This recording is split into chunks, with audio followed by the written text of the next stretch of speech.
Hello friends, comic ভিডিওতে আপনাদের স্বাগতম। আজ আমরা রিভিউ করব ওয়ান্ডার ওম্যান 1984 মুভিটির। এটি একটি স্পয়লার ফ্রি রিভিউ, তো দেরি না করে শুরু করা যাক।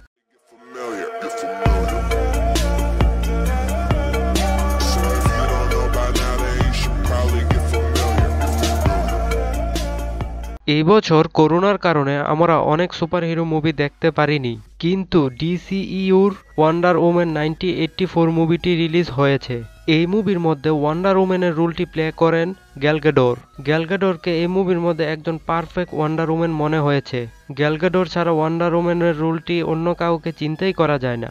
আরও পিয়েড্রো পাস্কেলের ম্যাক্স লর্ড এবং ক্রিশ্চিয়ান উইগের বারবারা বা চিতার রোলটি প্লে করেন, এবং ক্রিস পেনের স্টিভ ট্রেভারকেও আমরা এই মুভিতে দেখতে পাই। অ্যাক্টর এবং অ্যাক্ট্রেসের পারফরমেন্সের কথা বললে গ্যাল গ্যাডট এক কথায় অসাধারণ। এই মুভির মধ্যে পেড্রো পাস্কেলের ম্যাক্স লর্ডের পারফরমেন্স সবার ভালো লাগবে, এবং ক্রিশ্চিয়ান উইগ বারবারার রোলটি অনেক ভালোভাবে প্লে করেন। এই মুভিটি 80-র দশককে খুব ভালোভাবে ফুটিয়ে তুলতে পেরেছে, এবং এই মুভিটি অনেক কালারফুল। এই মুভির মধ্যে আমরা কমেডি, লাভ, ইমোশন সব দেখতে পাবো।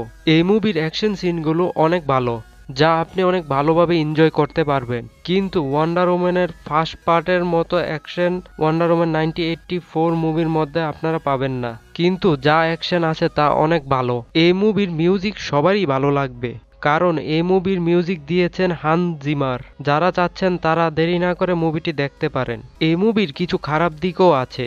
ওয়ান্ডার ওম্যান 1984 মুভিটি পেটি জেনকিন ওয়ান্ডার ওম্যানের ফার্স্ট পার্টের মতন ফুটিয়ে তুলতে পারেনি। এই মুভির ফার্স্ট হাফ অনেক স্লো, এবং মুভির মধ্যে দুজন ভিলেন ছিল, কিন্তু তাদেরকে মুভিতে ভালোভাবে দেখাতে পারেনি। আমরা জানি চিতা ওয়ান্ডার ওম্যানের একজন ভালো মানের ভিলেন, কিন্তু চিতাকে ওয়ান্ডার ওম্যান 1984 মুভির মধ্যে ভালোভাবে দেখাতে পারেনি, এবং মুভির ভিএফএক্স আরও ভালো হতে পারত। এই সমস্যাগুলো বাদ দিলে যদি আপনারা মুভিটি দেখেন তাহলে আপনাদের অনেক ভালো লাগবে, এবং সুপারহিরো ফ্যানদের অবশ্যই ওয়ান্ডার ওম্যান 1984 মুভিটি দেখা উচিত। মুভিটির মধ্যে একটি মিড ক্রেডিট সিন আছে যা সবাইকে সারপ্রাইজ করবে। ওয়ান্ডার ওম্যান 1984 মুভিটিকে আমি 10/7 রেটিং দেব। এই ধরনের ভিডিও পেতে চ্যানেলটি সাবস্ক্রাইব করুন, আর যদি ভিডিওটি ভালো লেগে থাকে তাহলে লাইক, শেয়ার এবং কমেন্ট করতে ভুলবেন না।